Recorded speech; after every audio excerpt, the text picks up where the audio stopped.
All right, let's give you a quick update on the war in Ukraine, folks. So I'm just going to share my screen here, and I'm going to share a couple of different websites with you to help you to understand exactly what's going on. Because finance is a big thing that's going on in the world. There's a lot of news happening, but one of the biggest thing that's going on is what's actually happening over in Europe, because it does affect all of us.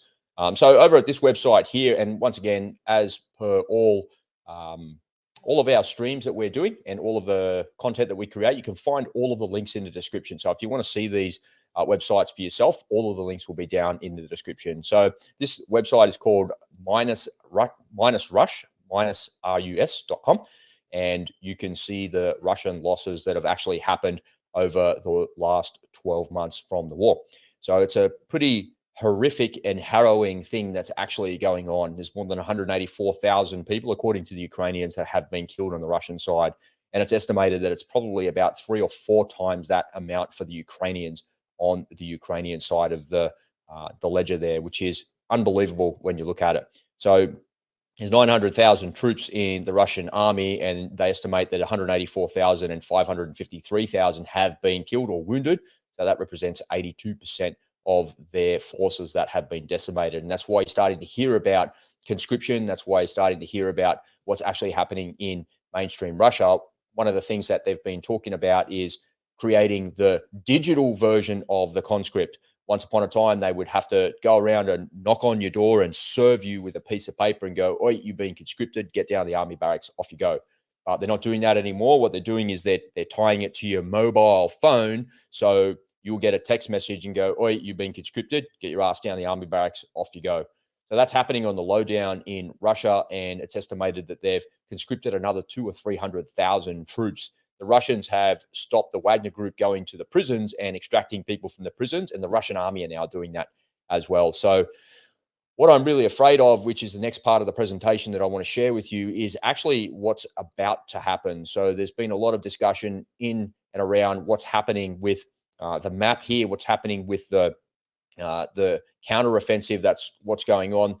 We've reached a point of stalemate everywhere on this map, except in Bakhmut, and you've probably heard of that already. And we're just waiting for the ground to unfreeze itself and not be muddy slosh anymore, and have some summertime dirt that we can drive over with a 50-ton vehicle like a tank. That's the thing that's stopping. So this is Bakhmut itself. This is the city here where my mouse is going all the way around. You can see the Russians have encroached in. They got across the river there. They got through these natural obstacles. And really the last part here is Komatov here. If the Russians get this little intersection here and this junction here, it's all over for the Ukrainians in Bakhmut, because there's no more resupplies. But if they can hold on for another week or two, that won't actually matter, because the ground will be hard enough to resupply across here. But the problem is that if you scroll the map out a little bit, that's well within the range of the artillery and the Russian artillery on that side. And there's been a lot of destruction along this road. There's a lot of video around this road of vehicles and Ukrainian supply columns being completely destroyed and decimated by the Russians there as well. So I think we've got another week or so here before the Russians swallow it all up and they actually hold on to it.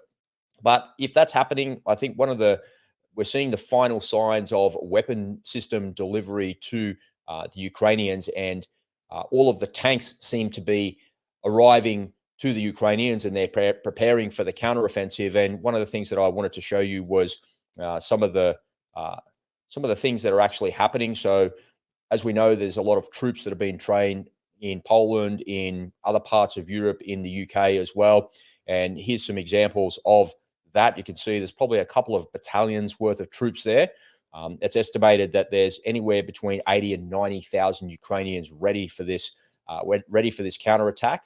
Is that going to be enough troops? Is that going to be enough people to actually make it all happen? It may very well be. It may be decisive that we have the armor, we have the artillery, and we have everything ready to go to make all of that happen for ourselves. But the reality is, if they don't actually break through and get where they need to get to, then it's going to be a very, very big problem. Because if we come back to the map here, there's probably 2 places that we'll see this counterattack happen. And it's not going to happen over the south part here in Kherson, because they just can't get across the river. There's no way to do it. So the only way they're going to cut Crimea off is if they take out the Kerch Bridge again And now we've got the capacity to do that. And then they come back through the north here through Zaporizhia, take back the power plant there and divide this part of Ukraine in two. So they'll cut them off here from mainland Russia. They'll destroy the Kerch Bridge, and then they'll cut them off here and they'll try and retake Crimea.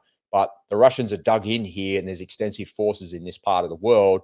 And I think that the biggest problem that we're going to face if they try and create a counterattack that comes to the south here to Melitopol, the problem that they're going to face is if this fails, the Russians are just going to absorb everything. They're going to absorb the Ukrainians. And if this doesn't go ahead and it doesn't work, then that's the end for Ukraine, because there is no more counterattack.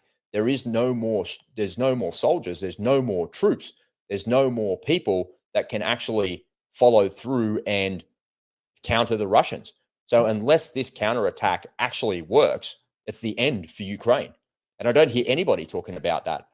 But at the same time, what I saw as a counter to that argument this morning, just before I came on to this call here with everybody, was Jens Stoltenberg, the boss of NATO, was in Ukraine today for the first time. And what he was saying was, and they said it, they've systematically taken these negotiating points off the table with the Russians.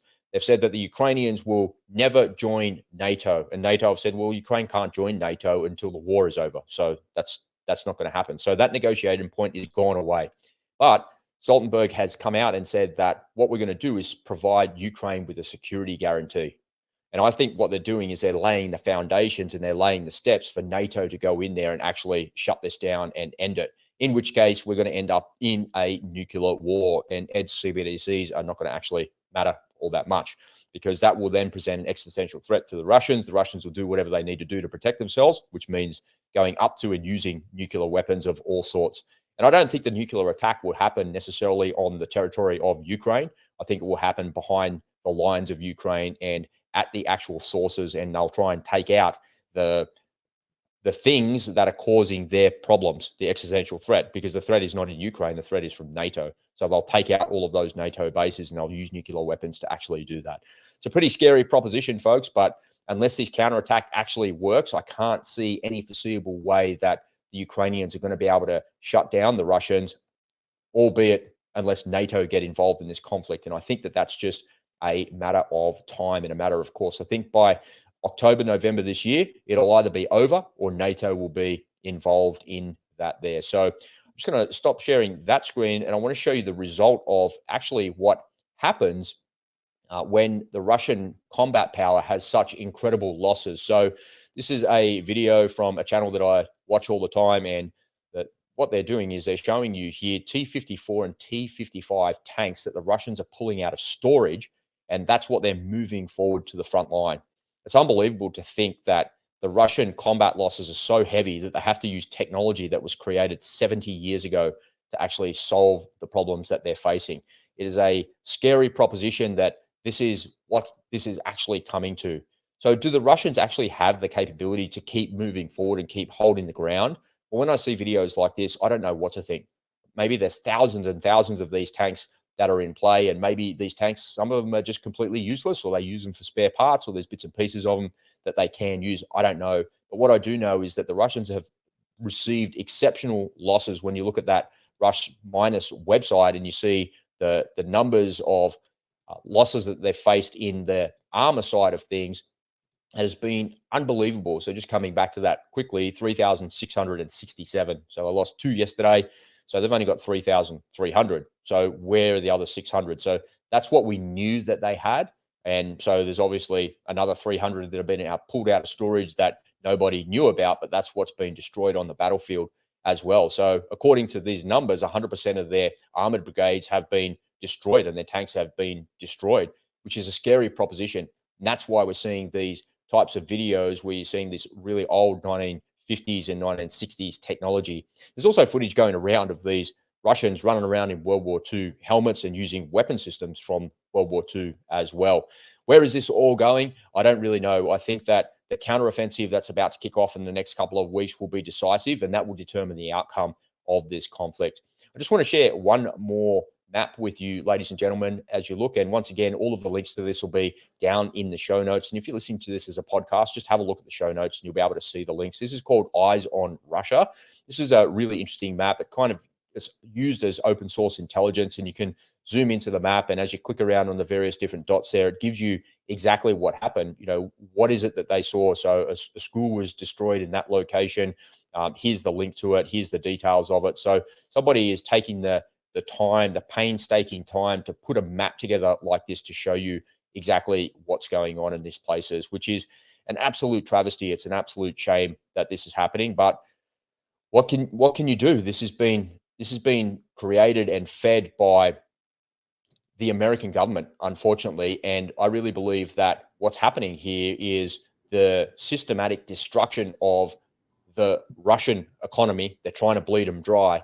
But I think that the Americans, unfortunately, the American politicians, that is, unfortunately, have made a categorical mistake. You're not going to bleed the Russians dry.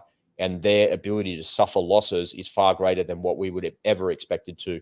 There's absolutely no way NATO, the United States, Australia, or anybody else would be able to put troops into a place like Ukraine and take losses on the scale of something like Vietnam.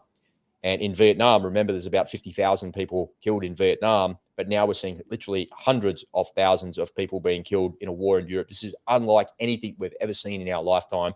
We haven't seen anything like this really since World War I. World War II, the losses that were suffered there were nothing like this. It is unbelievable what's going on, and we're not counting the civilian losses or the loss of infrastructure or anything like that either. It's a pretty scary proposition. And what's going to happen? I don't really know. What I know is the counterattack is near, and what I do know for absolute certain that unless this counterattack works, that's the end for Ukraine. And if the Americans don't want the end for Ukraine, they're going to have to get NATO involved in that. But I'm not even convinced that NATO is necessarily going to come along for the ride, because the support for it seems to be waning on a day-by-day basis, because I think everybody realizes that they've bitten off more than they can chew. What do you think, Ed? What are you hearing back home in the States there, mate? First of all, great presentation. Unbelievable, very, very good. You're obviously the go-to person on this topic, but I do have strong opinions. I made kind of a controversial statement in one of our past videos about how I don't think that we should be involved at all in Ukraine. The idea of sending $100 billion to Ukraine, notoriously corrupt, probably the most corrupt country in Europe, and with no accountability. There's your money, and my solution to that is, well, look, you want toilet paper? We'll buy it for you and we'll send it to you. You need some bullets? We'll buy them for you. We'll send them to you. You just don't send money to a corrupt country. I don't know how much of that aid actually ended up going to the soldiers. I'm sure that there's going to be an expose 5 years from now about how many people made a lot of money, including a lot of our enemies probably made a lot of money.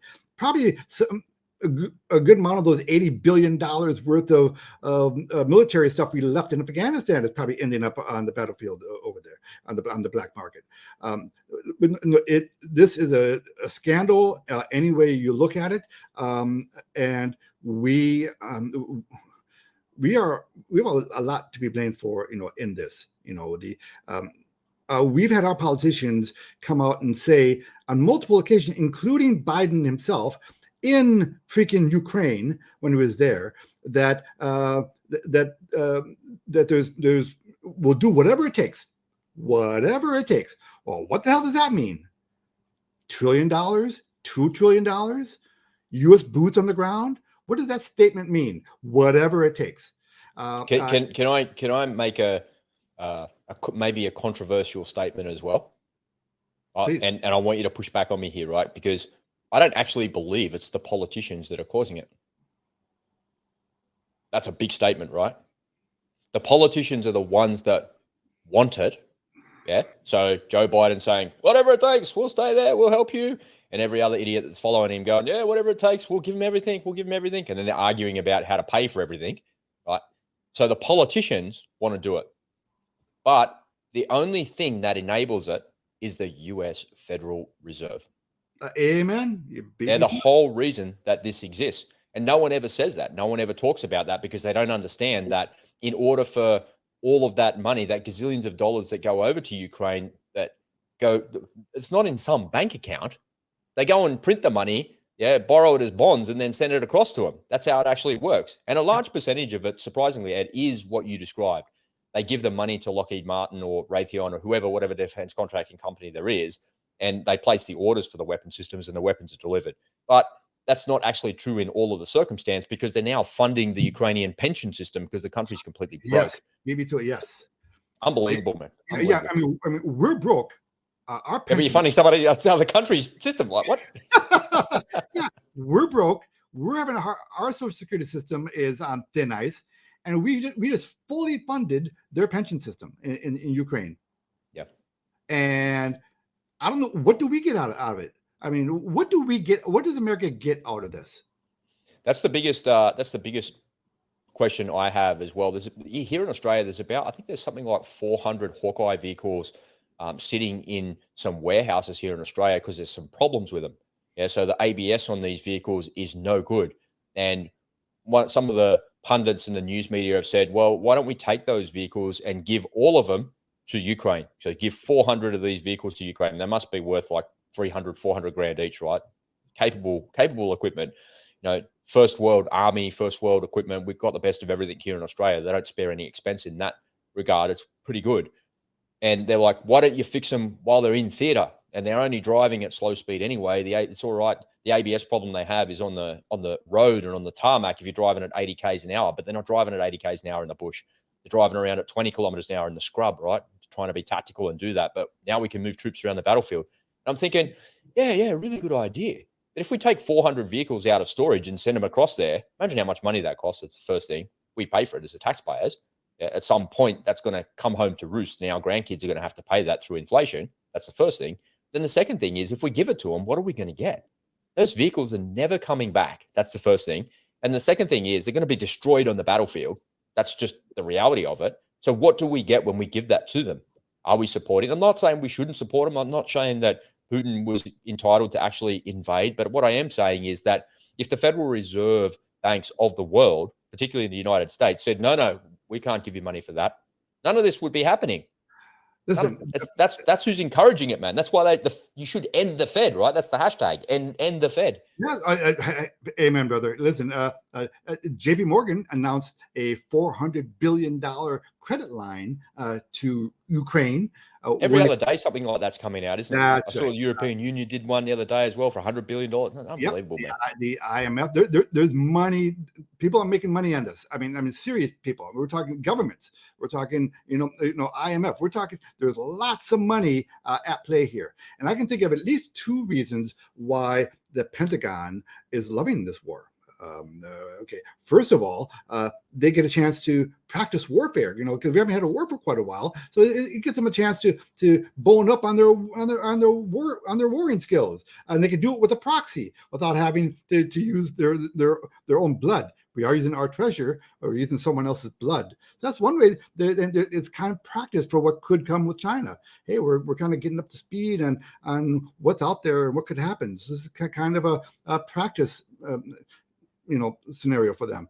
Another reason is they had all these bullets and mortars and HIMARS collecting dust in their, and now they're getting rid of those, and now they get to refresh their supply. Now they're ordering all these brand new ammo because they got to refresh it. Right now, if we had to go to war, we've depleted.